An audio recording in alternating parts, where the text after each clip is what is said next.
And for kids, if you are interested in joining us and learn more about AI, you are more than welcome to grab a seat as well. Or you can explore the kids' activity table on the other side of the room. We have coloring. We also have some STEM activity provided by the Quest Science Center.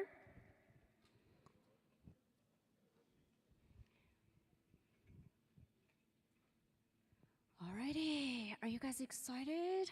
Thank you all for gathering over here tonight. Such a special night. We have this Halloween-themed event, Nightmare on LLM Street. Tonight is going to be full of learnings. We are going to, we have a panel of experts talking about deep learning, talking about emerging trends, risks, threats, and how we build trust for everybody using AI. Before we start the panel, I want to do a quick introduction about the AI Collective. My name is Jessie Chen. I am the chapter lead for the Tri-Valley chapter of the AI Collective. We are a nonprofit community. We organize lots of events, workshops, and forums that foster collaboration and gather all of you together to shape the AI, to shape the future of AI. And what makes us really unique is that we are a volunteer nonprofit organization. We work with lots of partners and sponsors. All the proceeds solely fund future efforts like events like this, right, for the benefit of this incredible community. All of you here get to attend these events for free, and you get to learn about the frontier AI technology and meet new friends in this industry.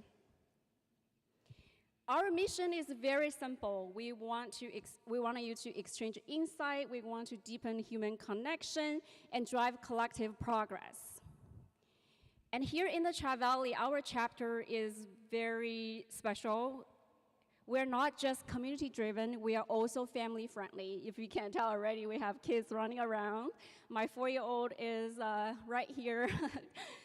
So we bring together founders, technologists, investors, students, and lots of curious community members all together across the Tri-Valley and East Bay. We host monthly events. We do live product demos, fireside chats, panel like this, and hands-on workshops, right? To make AI accessible and useful to our local ecosystem. Our mission is also very special, very unique for the Tri-Valley. We want to create a thriving AI innovations ecosystem that brings together local business, startups, and creators together. We also want to light the path for future AI innovators, right? Like next generation, like all the kids sitting in this room, let them come to the events to see, question, and build what's next. And adults like us sitting over here, we get to model what that collaborative AI era leadership looks like, and we get to show them how community lead, connect, and inspire. And the last one, it really speaks to my heart. As a woman, I am on the mission to uplift female representation in AI and tech. So great to see lots of women here today. Thank you for coming to support us.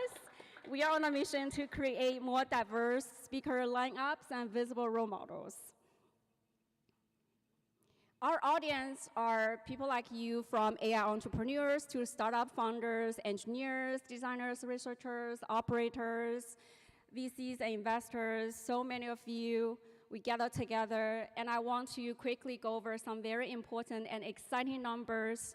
As an entire organization, the AI Collective had just surpassed over 100,000 members.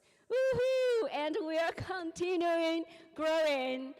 And we have showcased over 200 startups through our demo nights.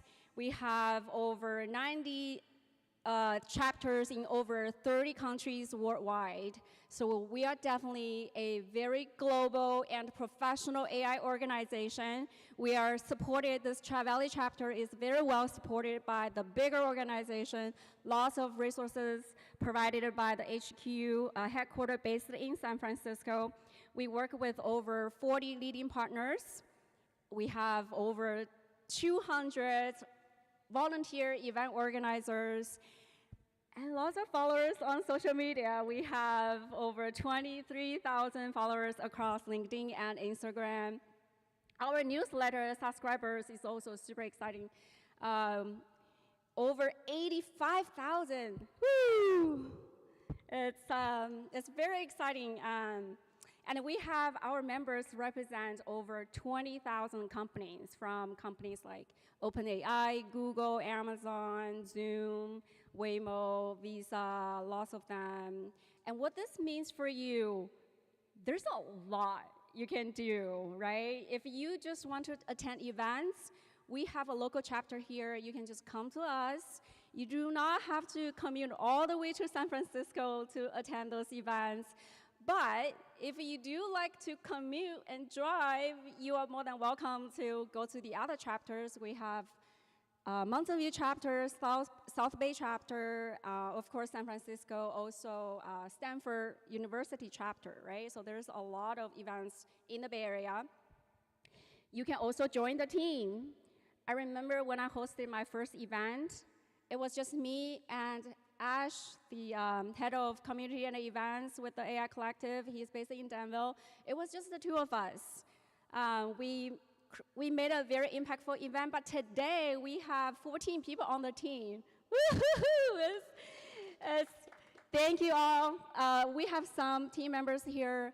Hey, we have our head of video production guy here. Dema, wave your hand. Yeah, we have Ash, head of community and events here. He's gonna be on the panel. We also have Ja. She is helping check in today, and Sam helping with speaker outreach, and Gretchen, Alice helping with event planning and event partnership.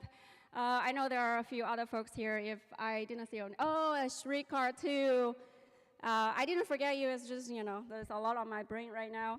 Yeah, and you can also speak with us, be your speaker, share your expertise and knowledge with the community and audience. And you can also be a sponsor. You can sponsor our next event. We can help to promote your products. We can help to increase your brand awareness. And you can also be a venue partner, right? Like Blackhawk Network, we host events at your space. So yeah. Join the growing AI community. Right here, we have a barcode, a QR code you can scan, or you can also just simply go to the aicollective.com. There's many different ways to join us. And lastly, I want to give a shout out to our supporting partners, Blackhawk Network. Thank you so much for hosting us. We love the space. It's so welcoming. Look at all these Halloween decorations. It's super on theme for our event, Halloween. Nightmare on LLM Street. Love it. I also want to do a shout out to Quest, the Science Center. Thank you so much for hosting your kids activity table. Dawn, would you like to come over and let the audience know more about the Quest, the Science Center? Yeah, if you don't mind, you can come over here. Oh, okay, thank you. So quickly, Quest Science Center is a science center in Livermore, California, and we're working mostly to support sciences through young children through high school. And at the first meeting of the consortium, 3 of our students were a major part of this program. And so, frankly, AI is a hard thing to put into a science center. We're trying to figure that out, but we're really specializing in climate awareness and global equity. And we'd like to continue to support this great activity. Thank you. Thank you. Really appreciate you guys. All right, without further ado, I would love to invite our panelists, Tom, Ryan, and Ash. Please give a round of applause. Oh, here. Okay. Give me 1 second. Okay. Here, you can turn on the mic. The real Iron Man has that. All right, I'm going to hand each of you a mic. You can turn it on. Check. Nice. Wow, that's loud. And where's the karaoke machine?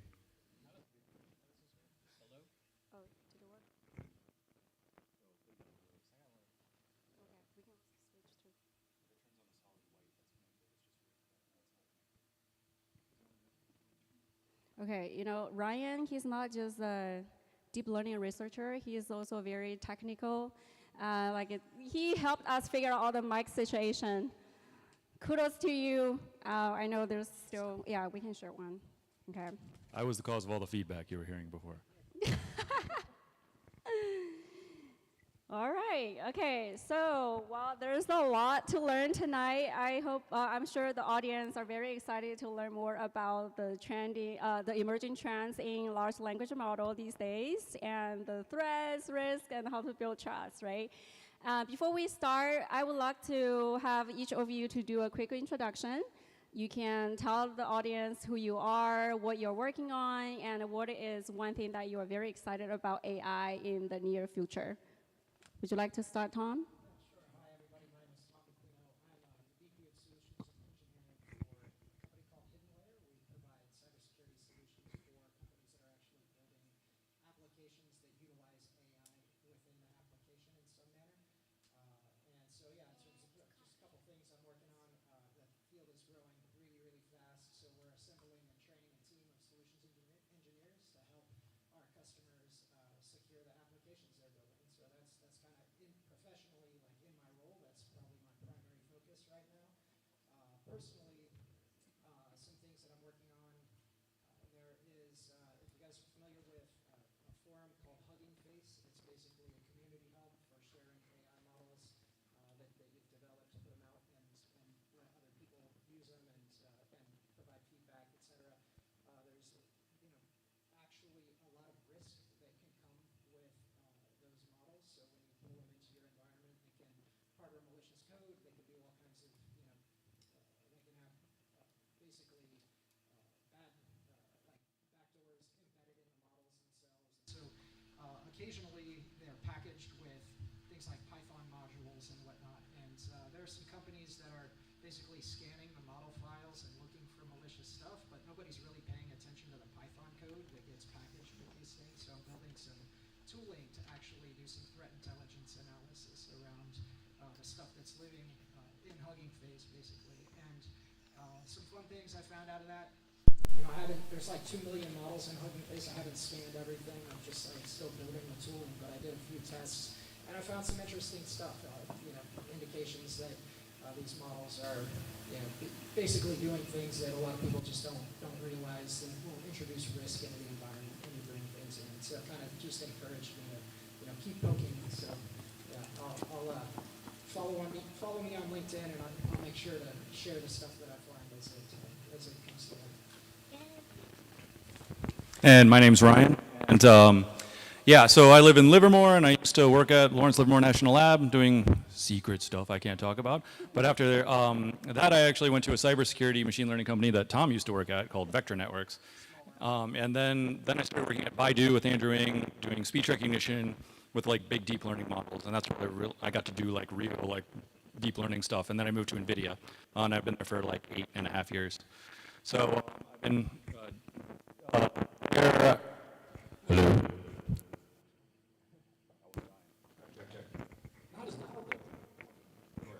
Anyway, so there I started off working on generative like speech models, basically.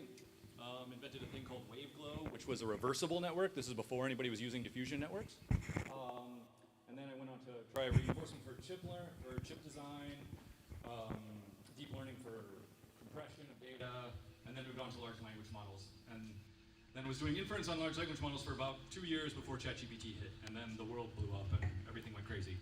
So now our team is primarily focused on pre-training the very large language models, the Nemotron series. If you guys are, I don't know if any of you are familiar with that, but yeah!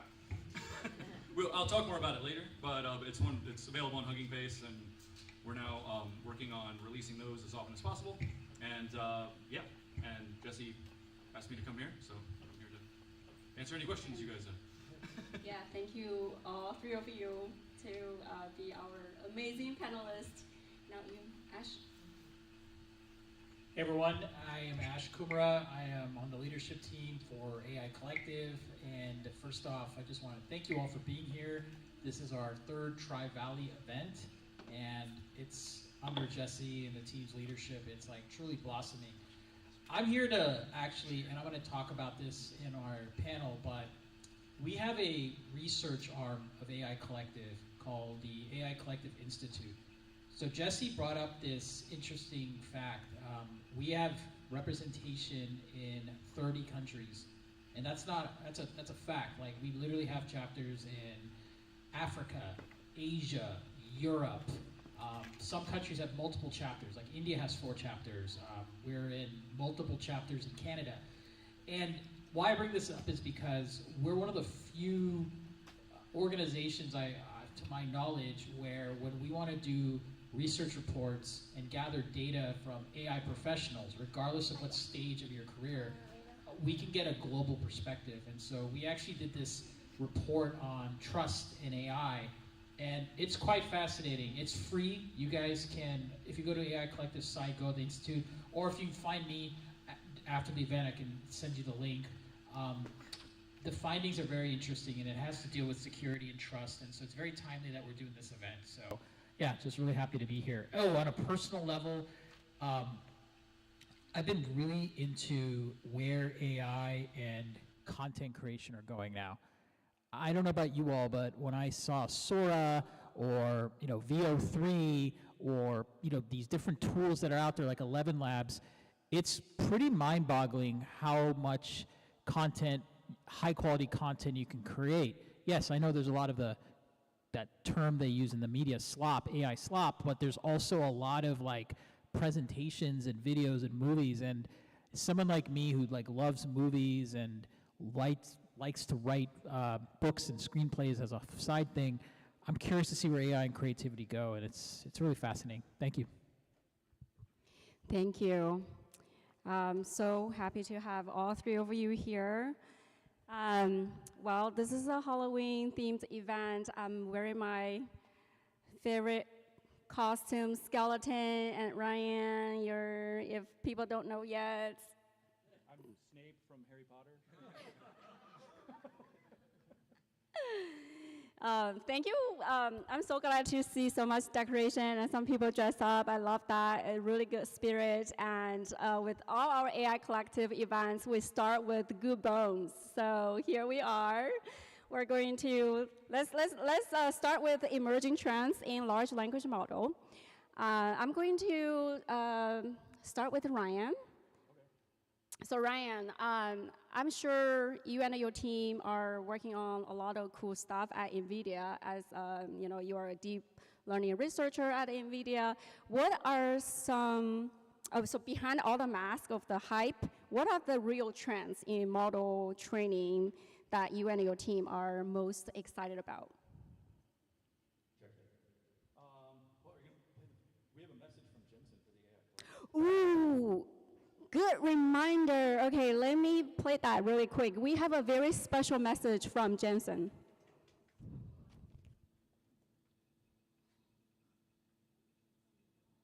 Hello there, AI Collective. I was going to appear tonight and give each of you a brand new DGX Spark. But I've decided to give you something much more valuable, and that is time with Ryan.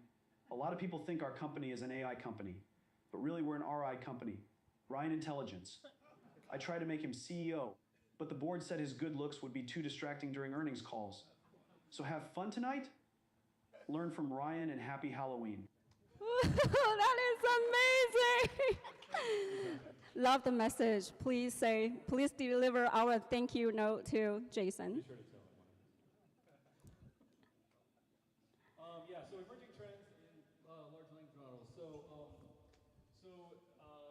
How familiar are you guys with so I work on basically like a lot of details. The stuff I'm interested in, a lot of it is like architectural. So I don't know how much you guys know or care about like all the architectural details that come into the latest models. So how much are you guys all familiar with like mixture of experts, for example? Okay, good one. Okay, so that was a thing. So basically, a transformer is built out of a bunch of big matrix multiplies, right?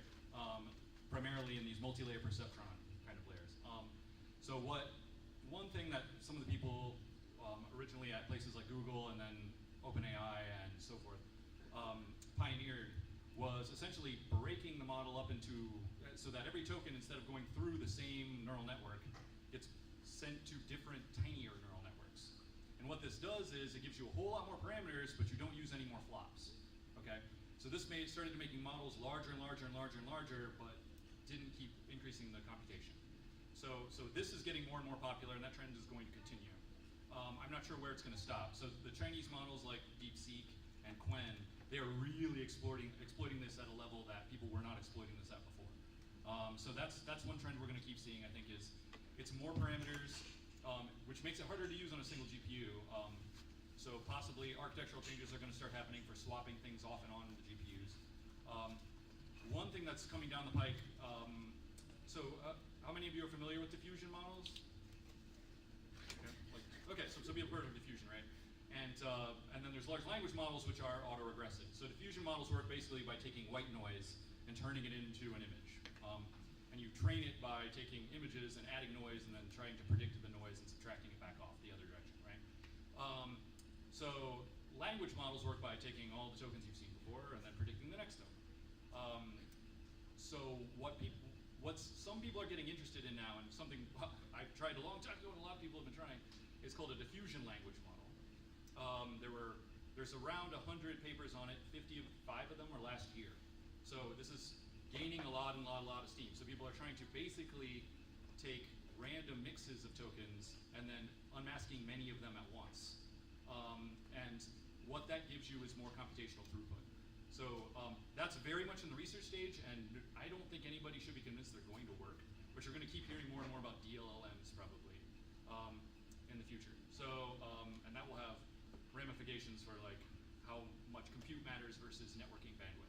Because the more experts you have, the more it's about sending data around the cluster.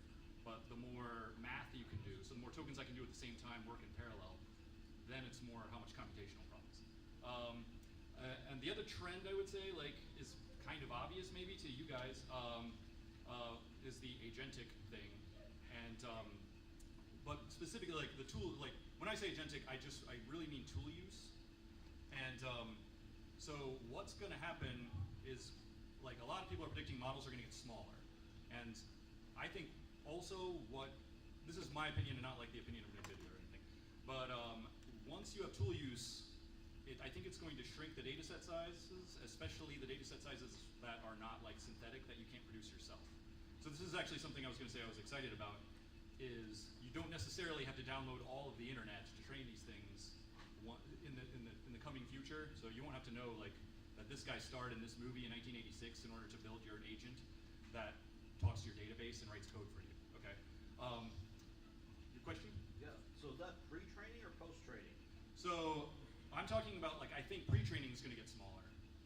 Slowly, the specialized data that we use in the post-training step. So for people not familiar, the original models, you train on all of the internet, basically. You train to be able to predict every token on the internet. Then you have something that just wants to be a website. So the first time, we had a model that was much better than ChatGPT from a perplexity point of view, but we didn't have data. So people would say, like, what day is it? And it would say, what month is it? What year is it? Because it thinks it's on a website about questions, right?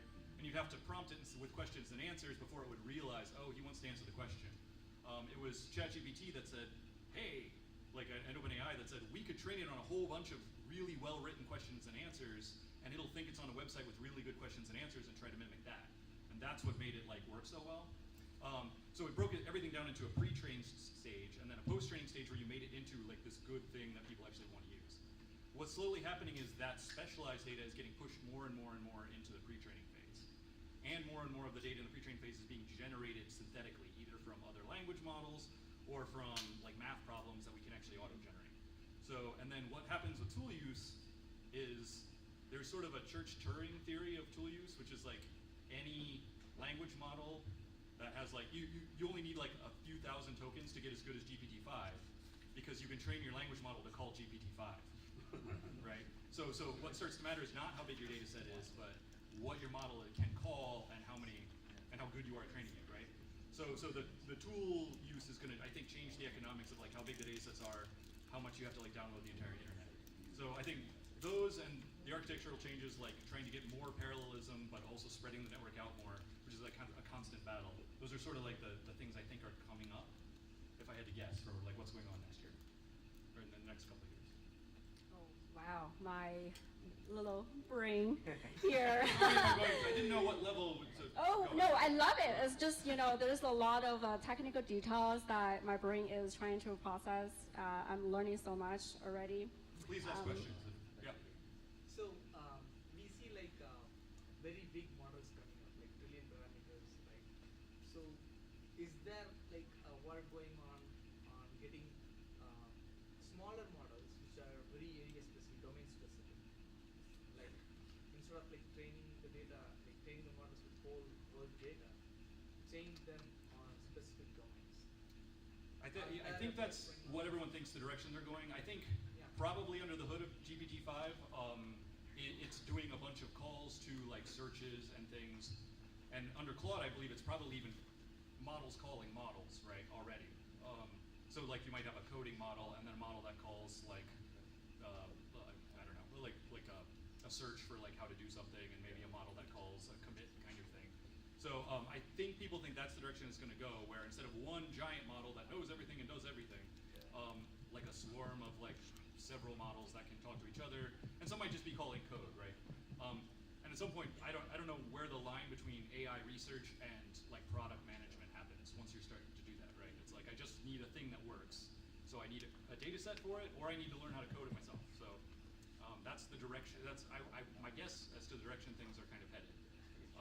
Yeah. Okay, I have a question for Tom. So when you hear all these trends, what is one of the like security concern or risk concern that pops in your head right now? Yeah, that's a great question. So, there's a lot to unpack there. Actually, one of the things about like everything that Ryan was just talking about, one of the challenges that seems to permeate or persist through that is the notion of prompt injection is just not something you're going to be able to train out of a model, and it comes down to just it's just a semantics problem. It's a language problem. For everything that you could possibly teach the model to not respond to, I can find another way to ask the same question that you didn't teach it not to respond to, right? And so as you start to, we're definitely seeing trends where the users of these models are trying to look for more and more use cases to apply them to from an agentic framework standpoint. How much agency can we give these things? How much automation can we enable in the process? And as you do that, you start to layer, cybersecurity. So there's this interesting paper that was introduced around this recently that's basically was talking about every connection between an agent is basically an opportunity for a cybersecurity failure, right? So the more complex the system becomes, the larger your attack surface gets, right? And so that's really one of the challenges we have to try to manage or navigate through this process while we want this technology to explode. I probably, in some of the answers that I give up here, I'll sound like an AI skeptic. I promise I'm not. I think this technology is really, really promising, but I'd consider myself more of like an AI realist, which is, we have to like sort of temper our expectations for what we think we can practically achieve with it in its current inception. And I say that because, back to your question about what is the biggest risk.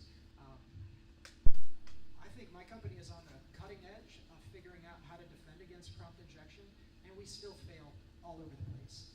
Right? So for every problem that our cybersecurity, our security research team can come up with, we can find a way to put a control in place that mitigates that particular risk.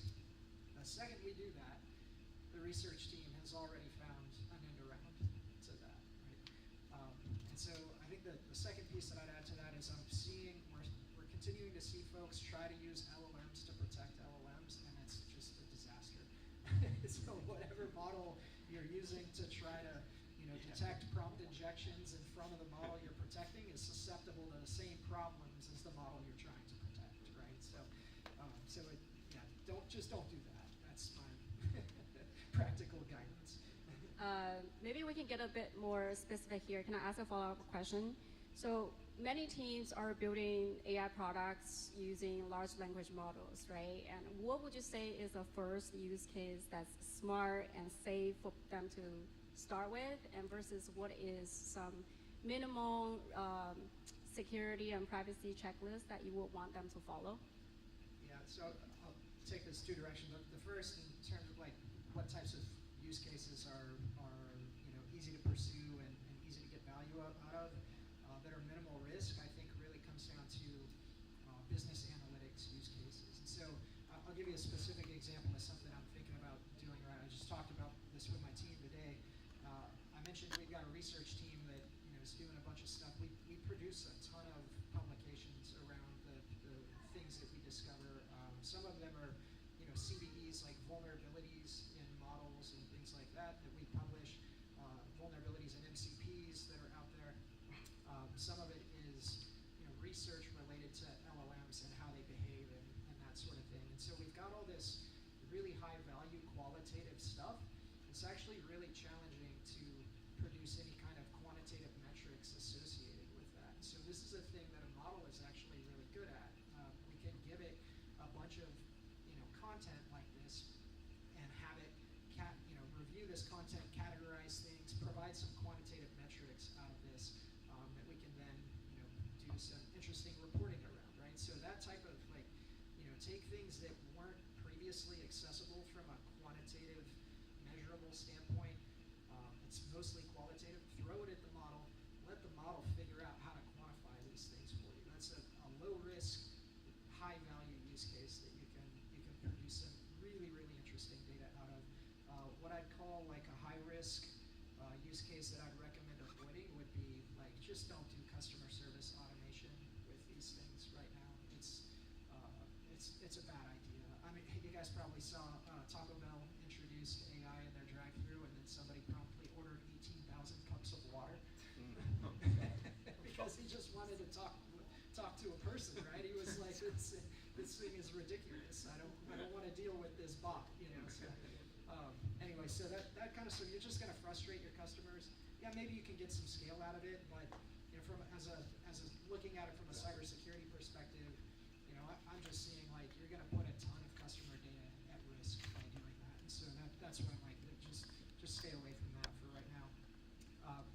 In terms of what can you do to, well, I think that, so the first thing that I'd suggest in terms of like how do we protect the use cases we're building, obviously doing prompt injection detection is a big part of this. You need to do that sort of thing. But if you can focus on use cases where the data that you're processing is not coming from an untrusted source, your risk just goes way down, right? So that would be the simplest thing I could suggest.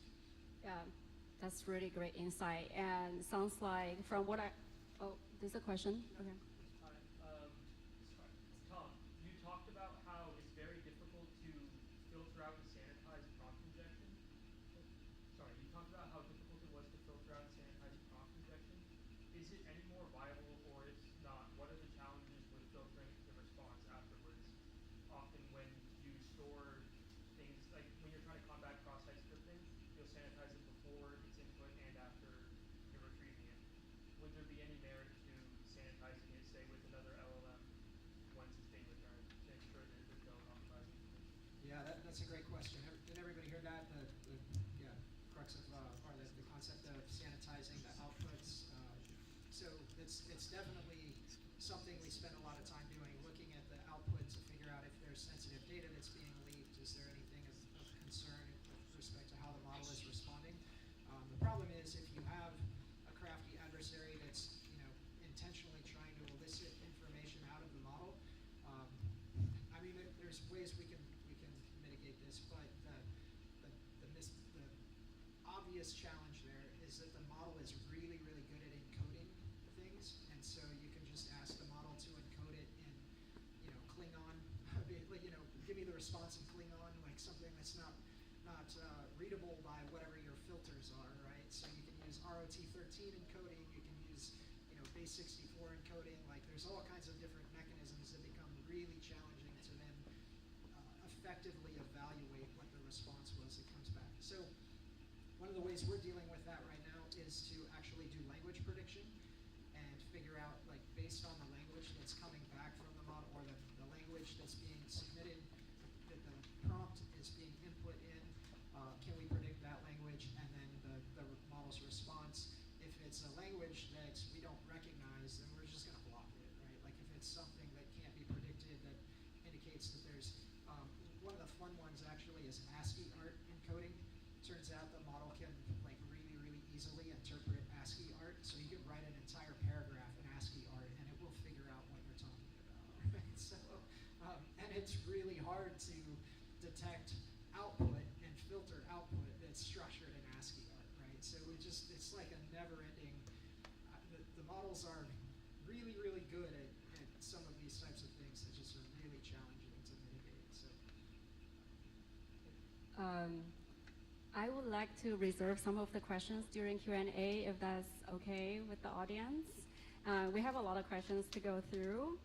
So from what I heard, it sounds like it's very important for all the individuals to raise AI understanding, right? Like understand trends, risk, and threats. So I have a question for you, Ash. You're the head of community and events. You are very familiar with the AI Institute AI Trust Report that we conducted across, I believe, 47 countries, right?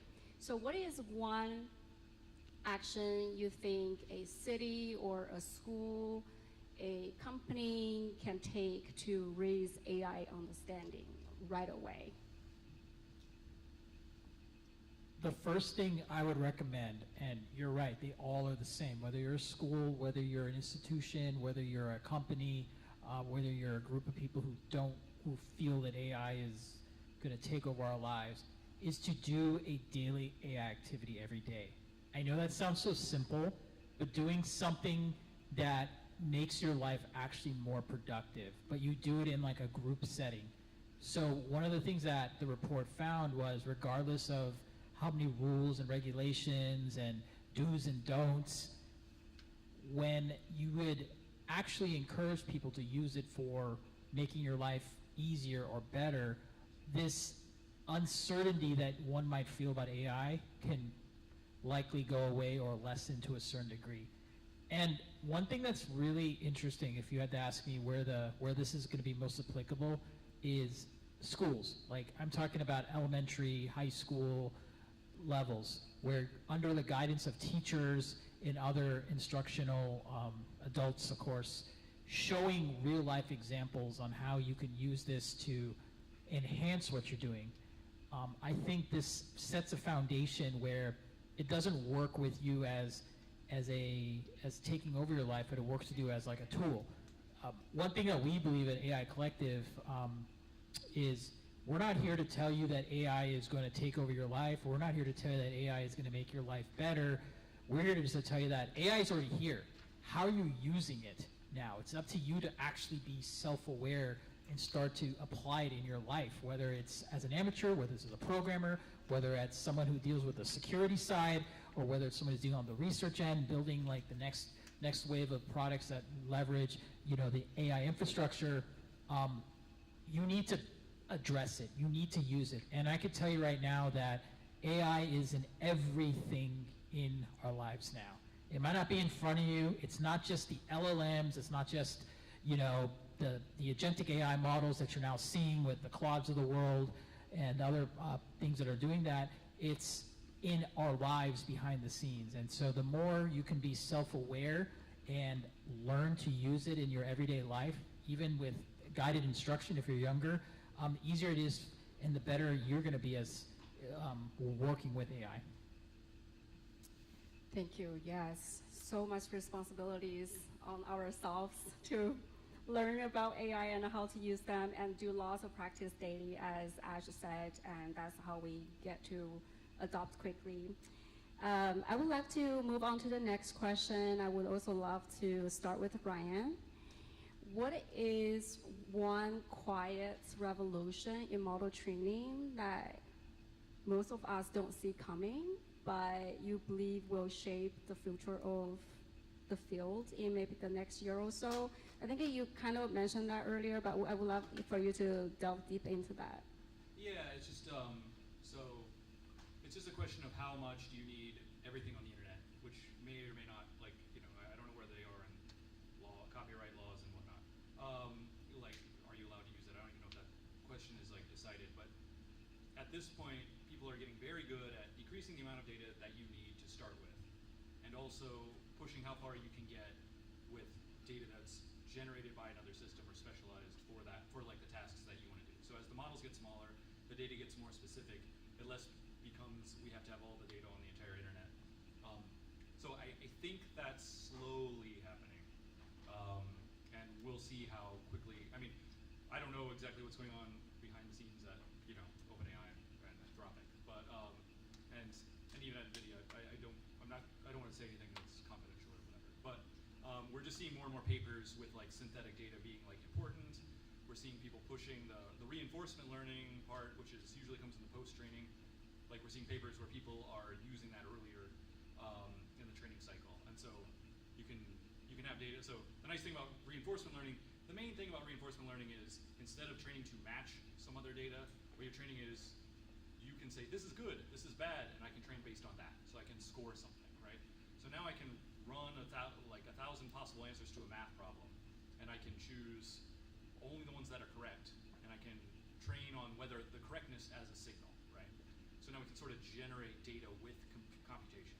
So I think that's kind of what would be big enough to be close to like a revolution that I would say is happening is we're not going to have to train, like I said, like on everybody's blog in the world.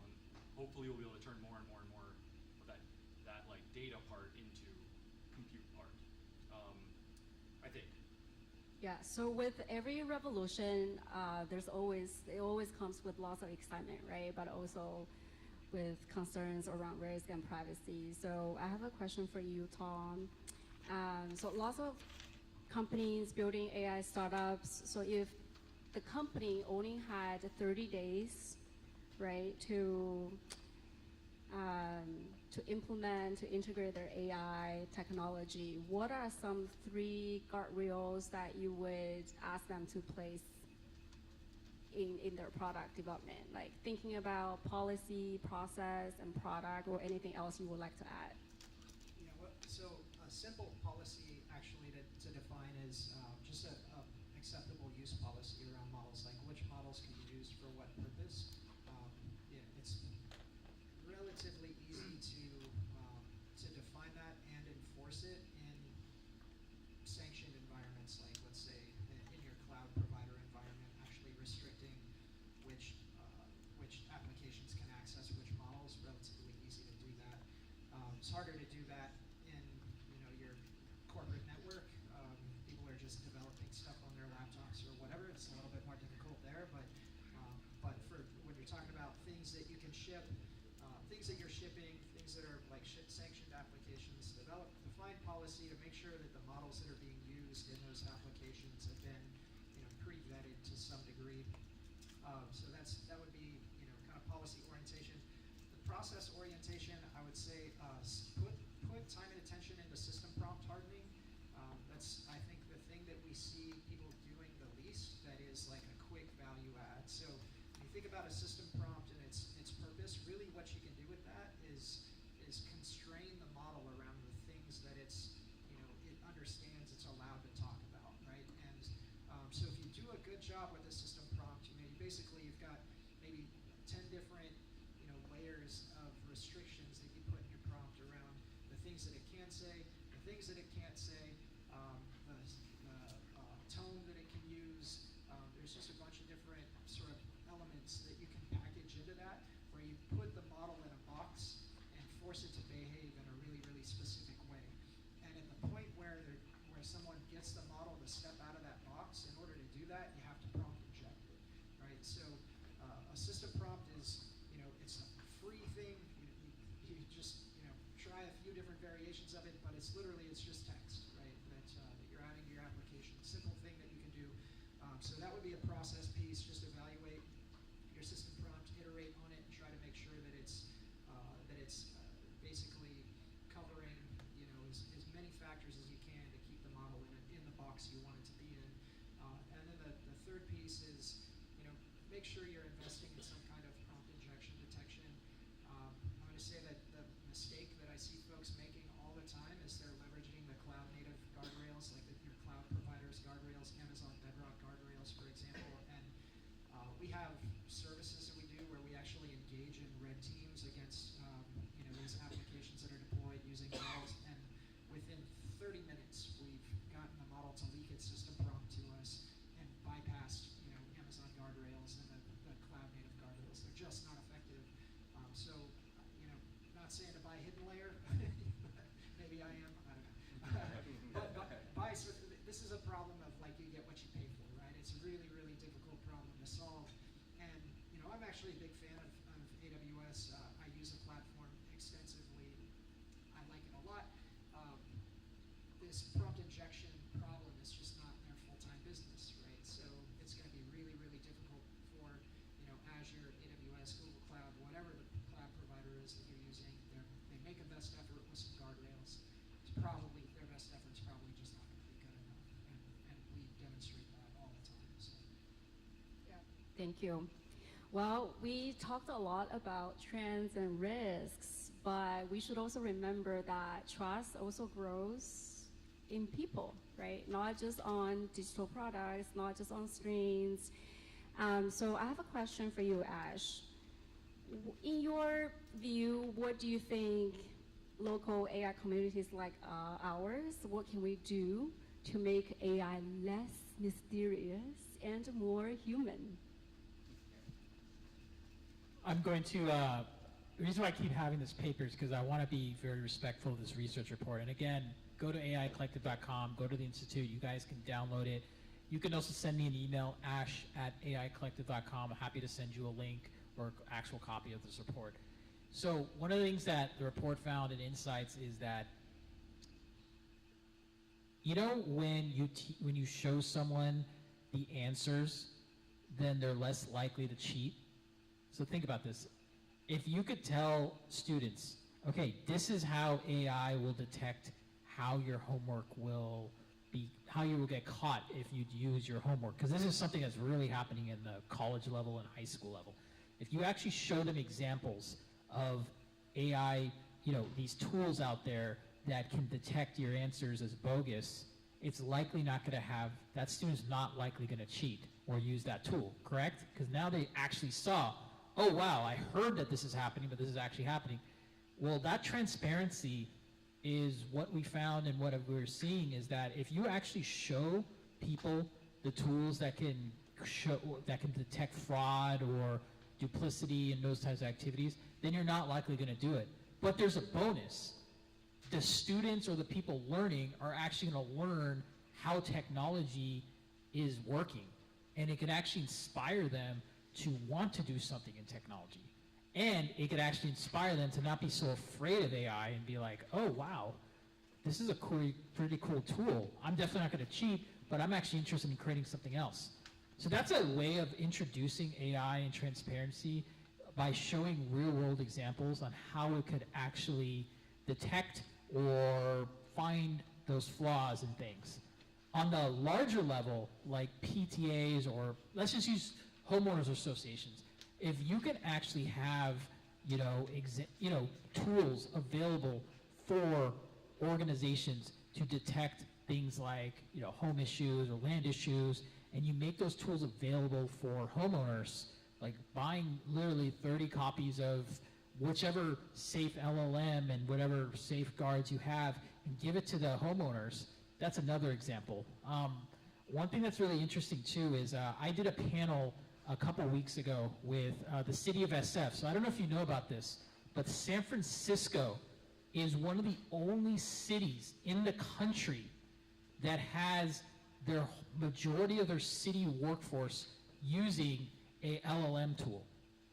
They have over 30,000 people right now using Microsoft's version of LLM. They actually were going to use ChatGPT, but because of security and safeguards, they decided to use Microsoft's version, which incorporates parts of ChatGPT. But the reason why they did this is because instead of encouraging the employees to use ChatGPT and Claude in their off hours, they said, look, we're going to give you a tool, and we're not going to look at your data. We're going to give you the privacy, but you're going to use it in your on your desk, because majority of the people who work for the city sit at a desk, or they have a desk job, as you want to call it. And so they're using it, and look at the bigger picture. I don't know about you all, but I keep hearing from many people the news, is AI going to take over my job? Is AI going to, take away these things? Raise your hand if you've heard these things from people. So imagine if you now work and you can use it in your actual job, and day to day, you're not going to feel like that anymore. You're going to get that, like, oh wow, AI is not something I should be afraid of. AI is not something is going to be pushed down my mind by other groups. I'm now using it as a tool. So again, this is the theme I'm trying to tell you, is that teach AI in different real life examples to people, and they're going to see it as a productivity tool, and they're going to work alongside it instead of being wary of it or afraid of it or try to question it. I want to continue the conversation on trust. I'm going to ask Ryan. When we think about AI deep learning, like, there's a lot to unpack there. And how, in your day-to-day work, how do you think the work you are doing is building trust? How do you provide visibility to what that actually does to all the technology that we're using? Yeah, well, so in terms of like my day-to-day and like how I use LLMs, in terms of building trust, we have building and releasing a big model. So like I said, our team works on like the Nemotron series, which, so if you look on the benchmarks and Hugging Face, that's our stuff. So we try to be very like, it's advantageous to NVIDIA to be very, very open about everything. We want more people using models, more like open models. We release data sets, which almost no one does, because we want everyone to be able to use them and it not to just be one locked down kind of system. So, but there's like but building these models is a big expensive task with a huge team. So we have teams of people working on like the safety crew, and they have their KPIs who like check and make sure the models are, safe as best as we can. So I haven't worked with them as much, so I don't know everything they're doing. But there are teams of people working on specifically trying to, do their various safety benchmarks and things. Yeah, in terms of like using it day to day, I've used it like for 2 projects, kind of.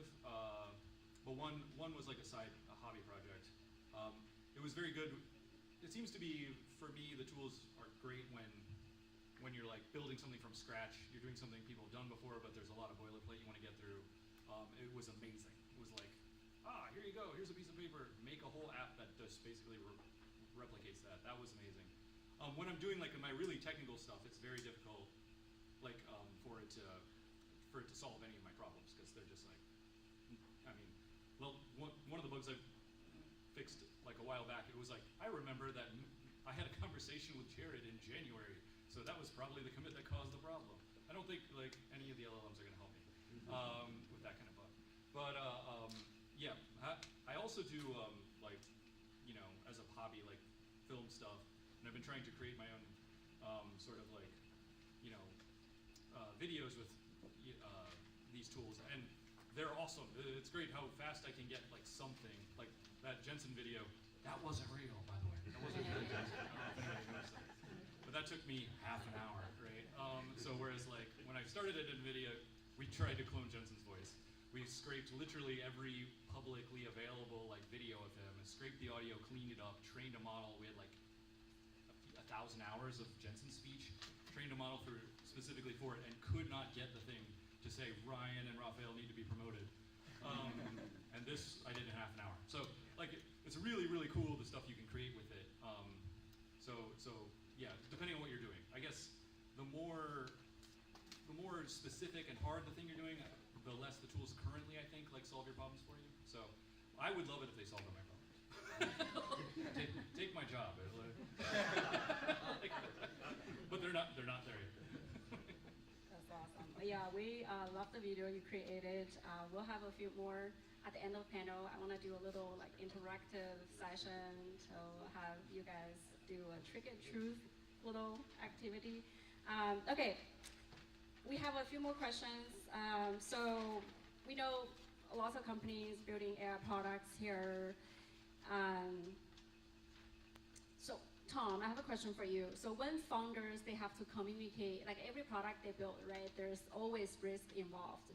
So when they have to communicate with their customers or investors, how should they frame the risks problems that it actually brings confidence instead of spooking people?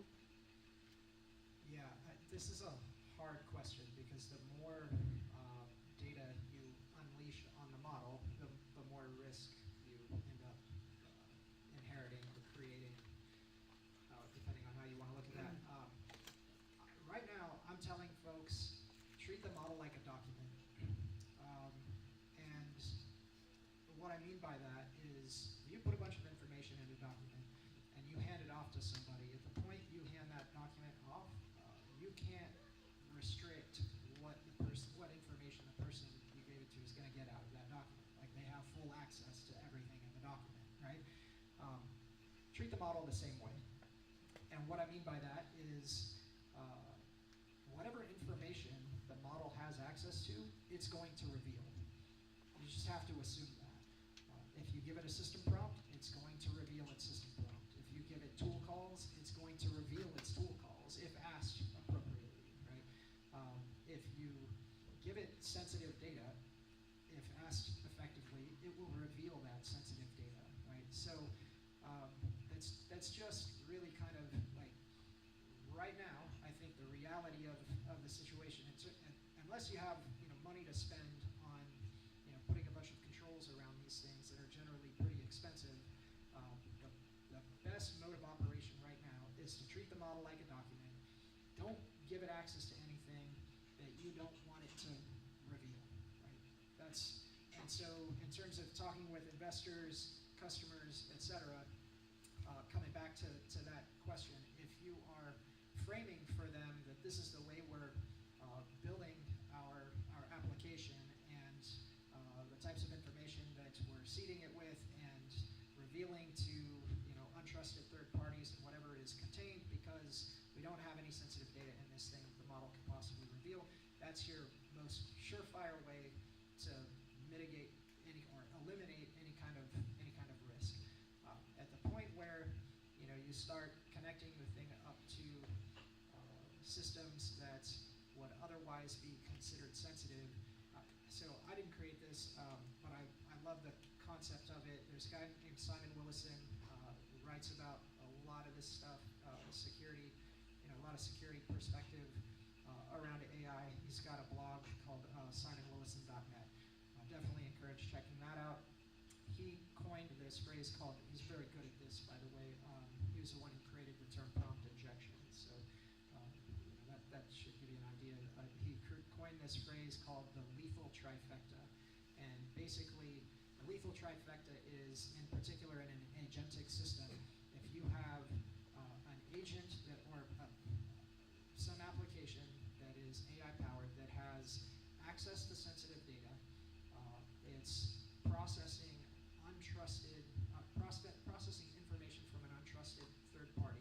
So it takes input from an untrusted third party, and it has some means to send information out over the internet. That's your lethal trifecta that's going to result in a compromise. It will result in a compromise. It's a matter of when, not if, but when, right? And so that's really what you're trying to disrupt right now is, how do we take one of the legs out of that three-legged stool so that we basically mitigate our risk? And me personally, I'm saying do it by only giving the model access to information that you would be okay with it getting out there, getting revealed to your users or customers or whatever. But there's other ways to, any one of those legs that you can pull out from the stool will heavily mitigate risk. And so I think if you frame things in that, back to your question, Jesse, when you're talking to investors, you're talking to customers, if you can frame things in that like lethal trifecta kind of picture and say like, look, this is where maximum risk is, and we've removed this leg from the stool to mitigate that risk, I think that'll go a long way with making people feel comfortable with how you're using the AI. Yeah, I really love that concept here. I hope you guys are taking notes. Yeah? I know government has been placing more and more regulation and laws on AI, right? But the AI Trust Report actually shows that more laws and more regulations don't automatically make people trust AI more. So, I mean, if laws are not the magic spells, then how can we actually build trust? I feel like there's a theme with all the answers I'm giving you, and this third answer is similar to that theme. You have to put AI in the hands of people. You have to actually have examples where people are using it. So I've talked about how, you know, younger students under the guidance of teachers and other adults can show examples, more in creative art. And then if you go later down the road, you're a university student, you're a high school student, showing the tools that are saying, hey, this is how it detects your bogus homework or your college essays, and if you use these, this is how good these tools are. And then to the workforce where instead of, saying you're not allowed to use LLMs, it's like, no, here is a version of an LLM that we're giving to you, and we're encouraging you to use it for productivity. So let's go to the next layer. How can society as a whole use AI or, under certain rules and regulations?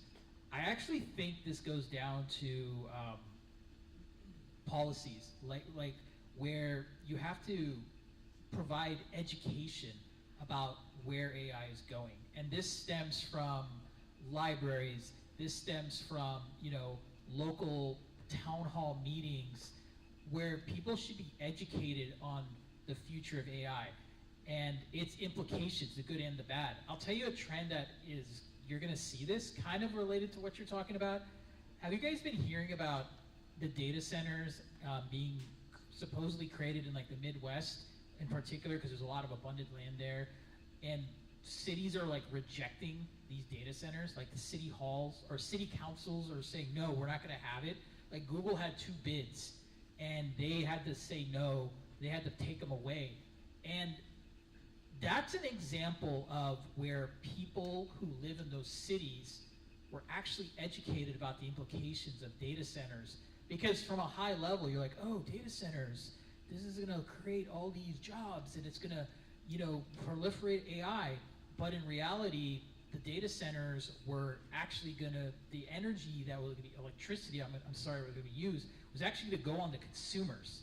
And the consumers were smart enough to research the relationship of data centers and its implications and how AI is involved in that. So I'm giving you a small example, and I'm not saying don't create data centers. Obviously, we need data centers, and I'm sure you have a lot to say about that. But my point is that, that was fun. With data centers or anything like this, it's about education. And so I think that's how people will still, follow rules, not this top-down federal or state government saying or doing things. Yeah, and let me tell you something. I had the privilege of traveling to Europe a couple months ago, about a month and a half ago, I'm sorry. And I went to meet a lot of AI professionals. I was in England, I was in Ireland, and I was talking to people in France, and it is a different world out there. There is so much overregulation in Europe right now. If you're a founder or a startup, like, my hat goes off to you, because there's so much overregulation, and it's hard to do things. I think you need to find something in the middle, and I think America's doing a good job, but at the same time, there's some things we need to work on. Thank you. Wow, there's so much to learn and not enough time to have all the knowledge get into our brains. I want to close it by asking a final question. So if we can, oh my gosh, where is my question? Okay, if we can retire one myth about AI forever, what is that one thing you would love the audience to stop believing?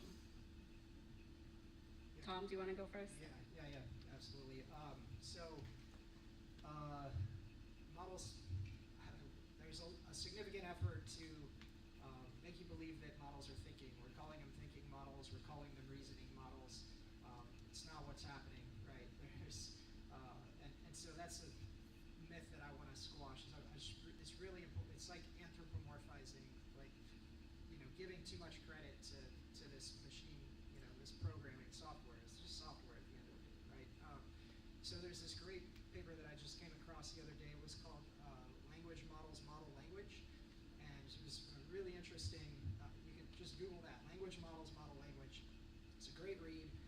And basically, it's sort of just emphasizing the fact that the models are ultimately just, in their current inception anyway, large language models in particular, are just learning patterns of language and regurgitating that. That's all that's happening, right? And so, it's easy to look at the output from these things and sort of assign more agency to them than really they deserve, right? And so that's the one thing I'm just like always telling folks that, don't give it more credit than is appropriate.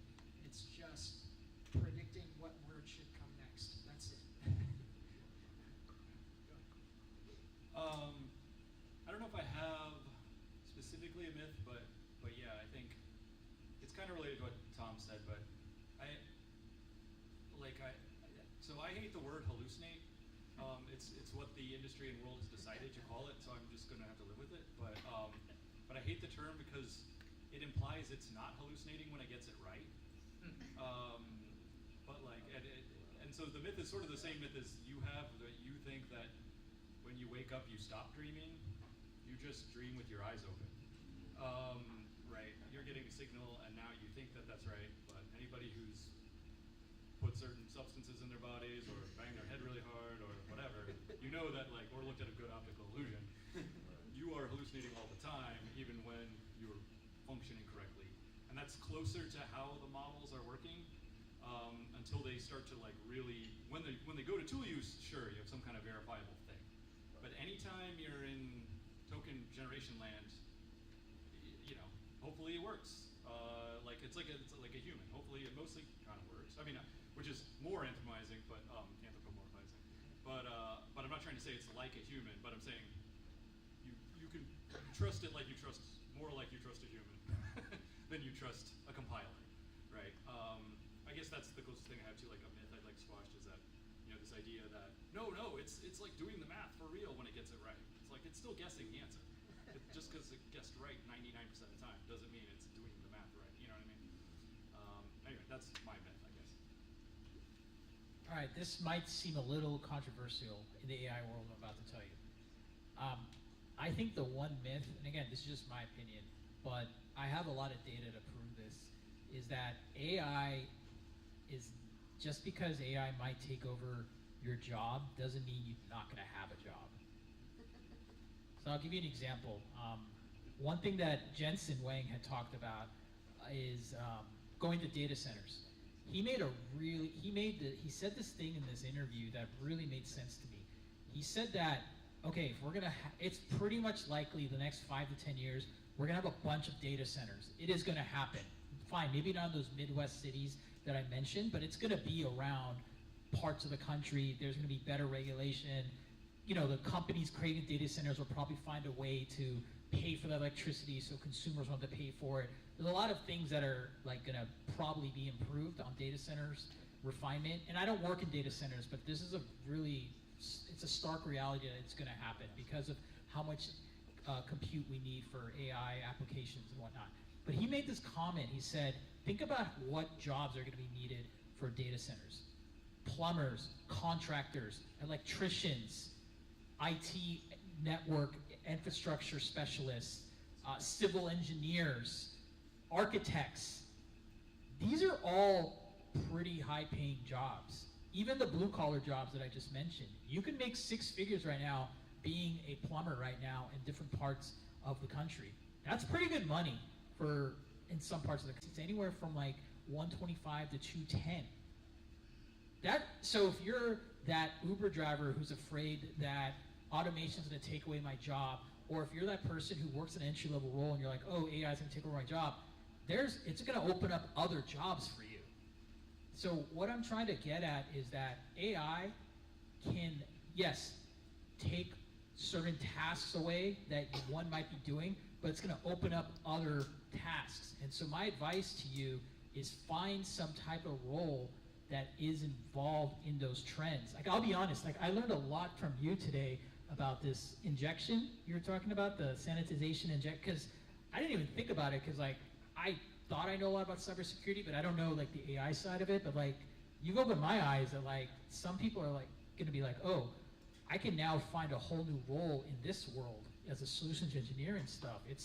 That's another example. So I would really recommend you really look at that and not see AI as taking on your job, but it can open up new job opportunities. And I was just talking about the entry level type of jobs. Let me give you another example.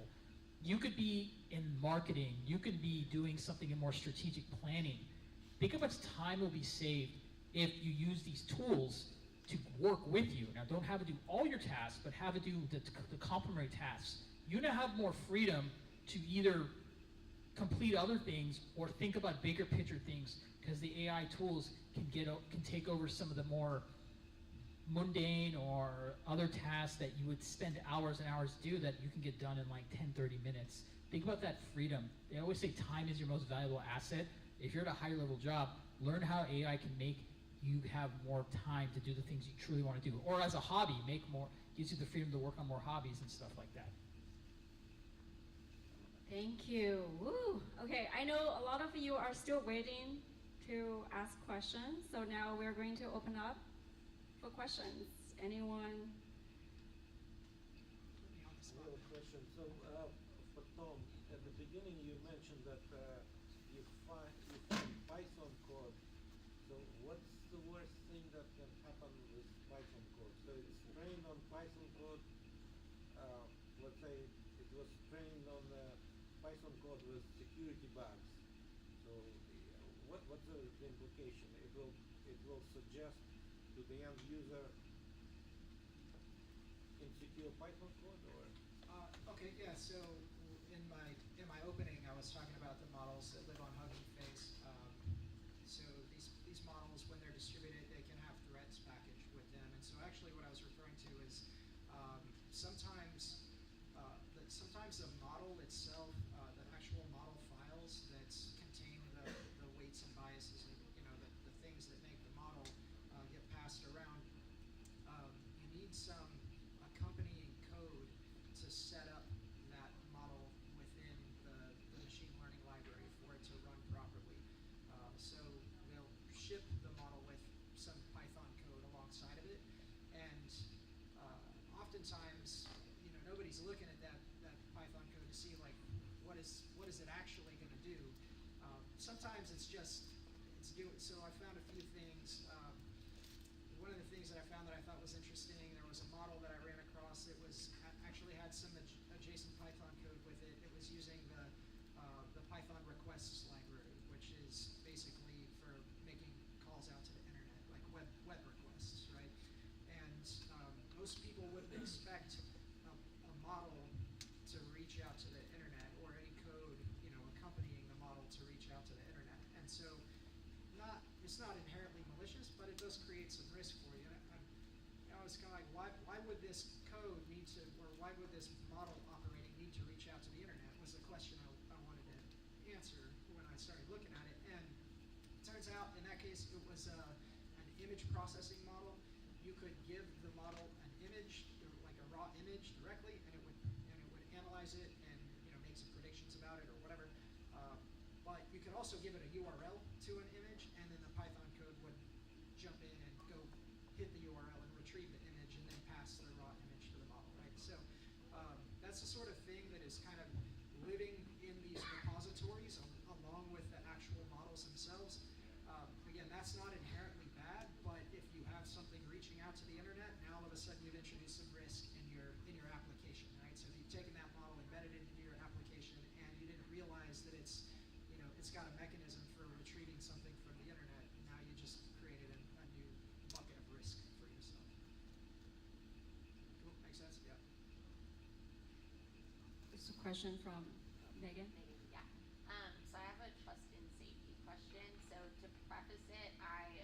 love the AI. I use it every day for work, personal life, such a productivity hack. And I was watching videos on Instagram, just scrolling. This was actually earlier this week. And I saw this really heartwarming video. It was this dog that saved this baby from like TV falling on it. I sent it to my family group chat, and like everyone's responding, "Oh my gosh, that's so sweet." My brother's like, "Megan, that's Sora." And I was kind of shocked because I was like, I can't believe I got scammed by AI. Like, I use this every day, and like the video itself, it was on Instagram, but it got so many likes and so many comments, and like I think it really fooled a lot of people that this was.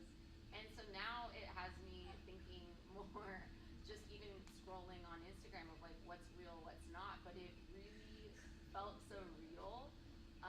And from someone that is using AI like daily, I was surprised that I was kind of fell for this. Like, so anyways, kind of the trust and safety of like these videos that pull at your heartstrings, and where's the line of like, yeah.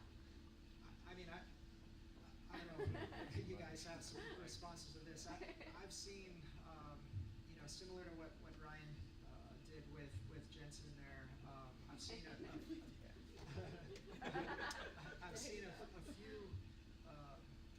few deep fakes now that are mind blowing. Our security research team definitely does some fun stuff with that, and I say fun stuff, but I was talking to him about it, and I'm like, but this is detectable, right? Like for everything you do, there's like some fuzz in there that you can identify to recognize. And he's like, our Kaz, this guy that's on our team, is just absolutely amazing.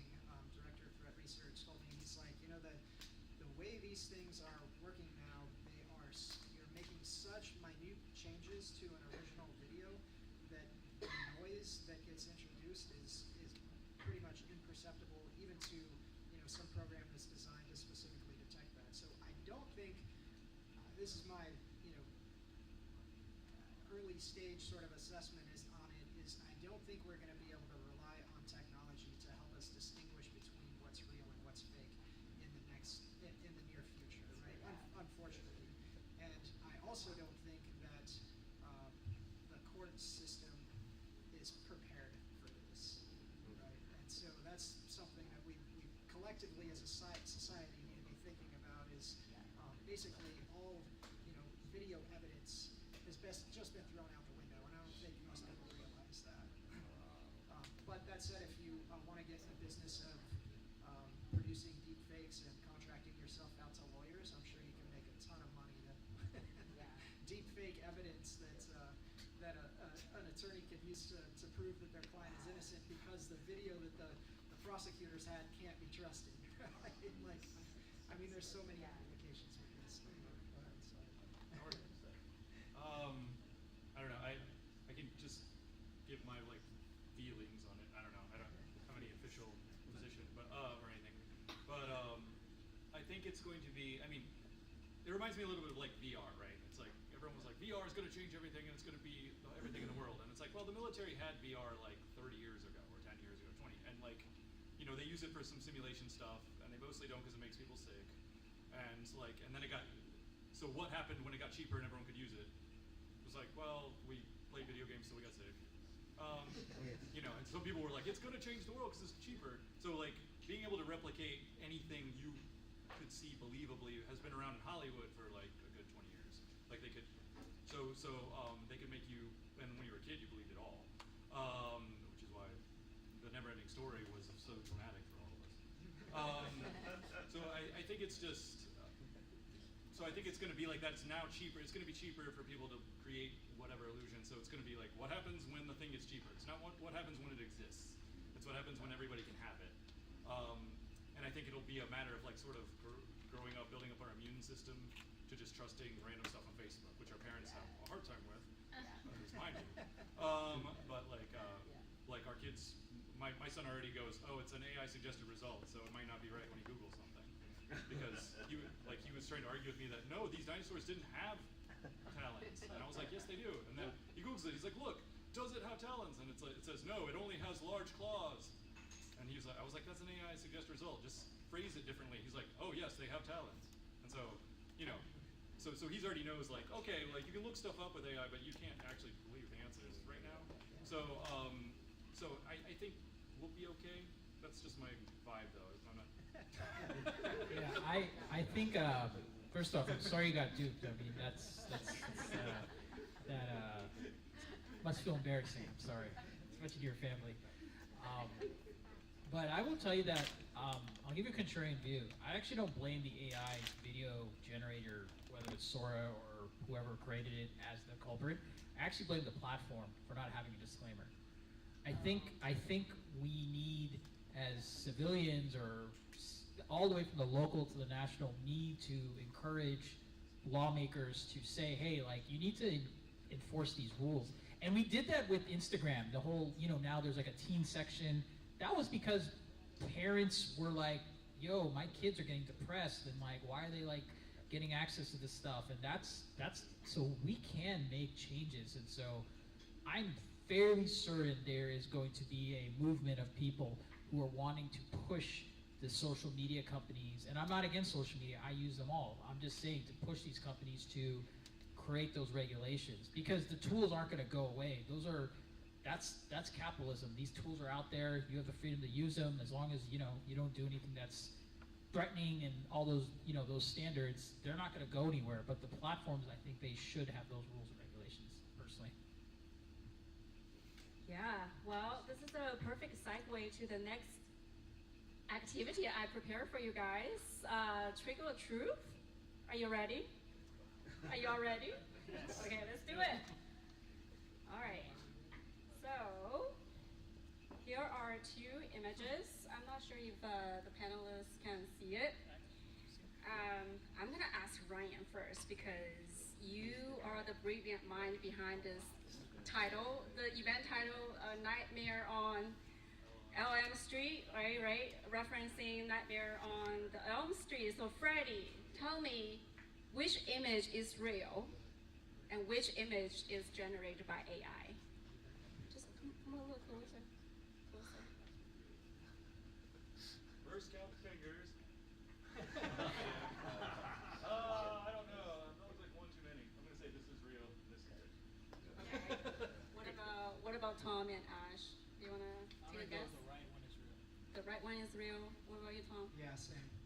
Yeah. What about the audience? Raise your hand if you think the right one is real. Okay. Well, see, you guys are not getting tricked. Yeah.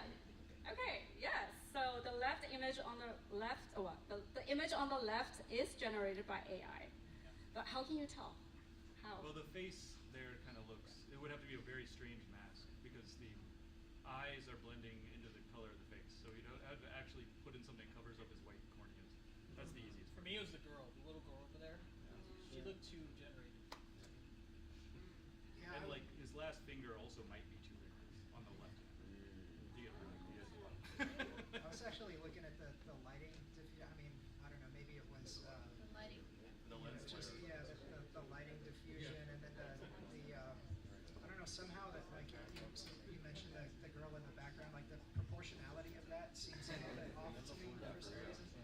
Maybe it's just the angle that I'm looking at it from, but it was definitely the lighting difference. And like it definitely looks how do I put it? It's just too smooth. Yeah. So there are so many little evidence that you can look for, right, in those generated images. It takes a lot of practice. Okay, the next one. Which one? So this is a guy, a human holding a pumpkin. But which one is real? Which one is generated? The left one is real.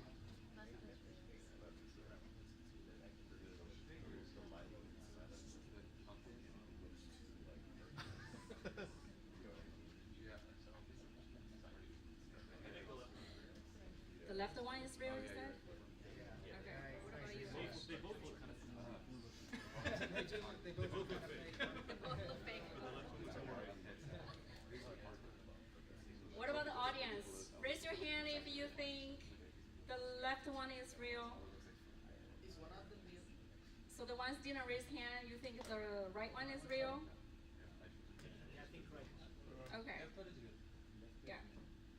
Well, Yeah, so the left one is real, the answer, filmed by a photographer. And the right one is generated by ChatGPT. I heard somebody said the lighting in the pumpkin is a little off, right? So that's a cue, like you can look at them in details. Also, there's a lot of symmetry. That's what I noticed with a lot of these things too. They just kind of look too. Sometimes it looks too perfect when Yeah. it's AI generated. You Okay. see, is it ChatGPT or Wes Anderson? That would be hard. Okay, now gonna play a video. Okay, pay attention. Hello there. Are you a marketing professional in the retail or travel sector looking to significantly boost your lead generation efforts and drive tangible sales? Big. It's pretty. Okay, so you guys are all pros, so you're not gonna get tricked. Alright, I'm gonna play one more. Here. Hi everyone, ready for an adventure? Let's go explore together. Whoa, is that the moon? Take me there, I'm ready to land.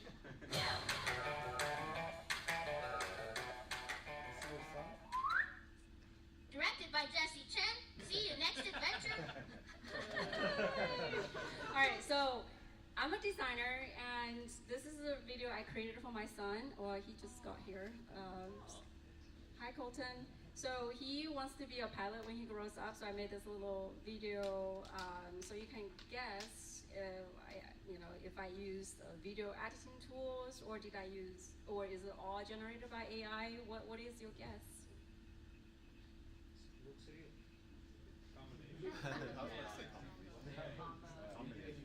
Directed by Jesse Chen, you put in. Because it spelled it right. Yeah, okay, so raise your hand if you think this is all generated by AI. I want to see a few. Okay. This entire video is generated by AI. Even the text again? Even the text.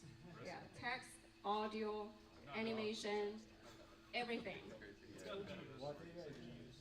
I used HeyGen. Yeah.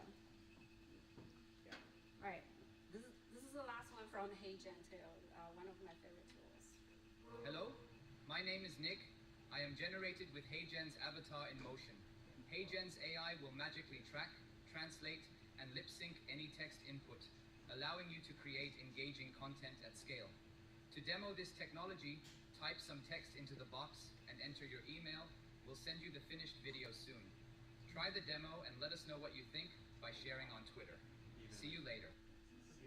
So obviously this one is generated by AI. I just wanted to share so you know what's possible, right? As you mentioned, you can get tricked again on the internet. If this guy didn't specifically call out, he was generated. Did you want to add something, Ryan? You looked. No. Oh, okay. I wanted to say how I made the Oh, Jensen the one. Jensen. Was I used FF5 for voice cloning, and then once I had his voice, I actually lip synced his voice, and then put my performance onto a picture of him with Runway. So, Okay. because that works really good for the lip sync, but you Yeah. have to say it exactly at the same time. So, I also Wow. like Takes my skills. neighbor's daughter, like she's a huge K-pop Demon Hunters fan, and so I put her into a music video with the K-pop Demon Hunters and had her singing along. And I was like, that works really well. If I just sing along and put her picture singing along. Yeah, that's awesome. We were The lip sync actually works really thinking well. about making this Demon Hunters thing. All right, so that's all I have for you tonight. Thank you so much. Please give a round of applause to our panelists. We hope you all enjoy this event. Let's start. So we are open to some networking, but before we do that, I would love to invite all of you to come over here so we can take a group photo. If you're up for it, come over, everyone, including kids. Let's come over and take a